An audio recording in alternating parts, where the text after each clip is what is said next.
Jo, diçka. Përpos zyrtarëve të lartë të cilët ti po viciton edhe rastet zonjës Balluga apo edhe kryetarit arrestuar të Bashkisë Tiranës Yrjan Veliaj.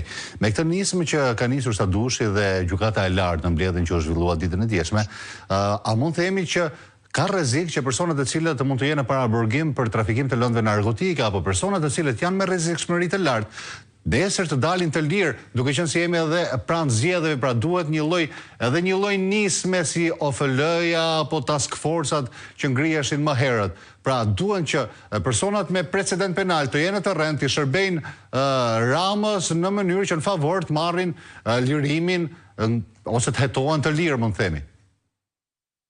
Është një risk real.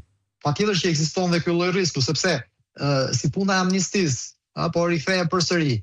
Nisma në parim bëhet që të përfitojnë një pjesë e madhe e popullsisë. Por hajde gjejeni ju se për çfarë kush e ka marrë iniciativën në kuptimin që kush do të përfitojë dhe kush fshihet mbas atyre numrave të personave që do të lirohen. Sepse gjithmonë ne kemi shembuj që ka një seri të madhe projekt ligjesh që vijnë me porosi. Ja denoncuar publikisht edhe nga deputet opozitës. Kështu që edhe kjo nisëm ka këtë rrezik që ju thatë, që të përfitojnë se jo zyrtar të lartë, të përfitojnë eksponent të botës krimit, të cilët sot në kuadrin aktual, me vendimet aktuale të gjykatave, qoftë vendimin unifikues që tentohet të ndryshohet, e kanë pothuajse të pamundur që të përfitojnë lirim me kusht apo të përfitojnë ndjekjen penale në kushte më të favorshme se sa arresti në burg. Pra me një fjalë janë në burg dhe asnjë gjykat nuk e ka të pamundur, që ti lirojë ata dhe të vazhdojnë hetimet gjendje të lirë. Por një pjesë e biznesmenëve të famshëm që kemi ne në Shqipëri janë edhe me precedent penal, apo mund të jenë edhe e kundërta, mund të jenë narkotrafikant apo eksponent krimit dhe nga ana tjetër të kenë dhe si mburojë le të themi biznese, dhe shpesh në kronika televizive në fillim kur do të ngjarje thuhet është arrestuar një biznesmen dhe pastaj del që ai mund të ketë lidhje me trafikun.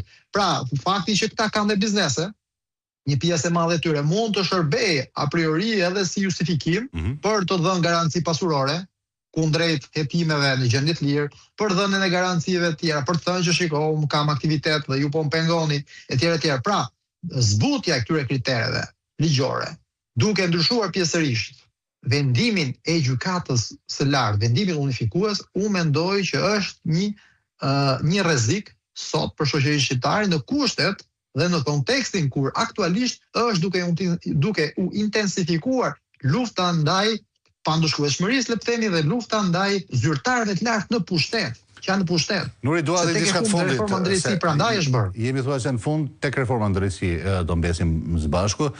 Sigurisht kemi edhe një hartë të re gjyqësore, kemi administrative, mund themi, apo gjykatat e apelit, të cilët janë përqendruar në një zonë, në një qytet dhe nuk janë më siç ishin dhe nuk duket sikur qoftë në administrative në apelit ka një stok dosjesh mbi 25.000, nëse nuk gaboj, 500 apo 600 dosje janë shtuar edhe gjatë vitit 2025. Pra kur vje fjala për qytetarin e thjeshtë që ende të prej 10 vitesh, 12 vitesh, 15 vitesh në përdyrët e gjykatave dhe nuk merr drejtësi, këta janë të papërfillshëm dhe nuk tenton askush që t'u jap zgjidhje këtyre personave. Ama kur vjen çështja tek personat e zyrtarit të lartë, miq, bashkëpunëtor të ngushtë të kryeministrit Edi Rama apo personat të cilët mund të shërbejnë nesër atij në fushat elektorale, edhe gjykata e lartë nisma për t'i nxjerrë këta nga qelia apo qoftë edhe për t'i favorizuar që të qëndrojnë jashtë të dyrave të burgut.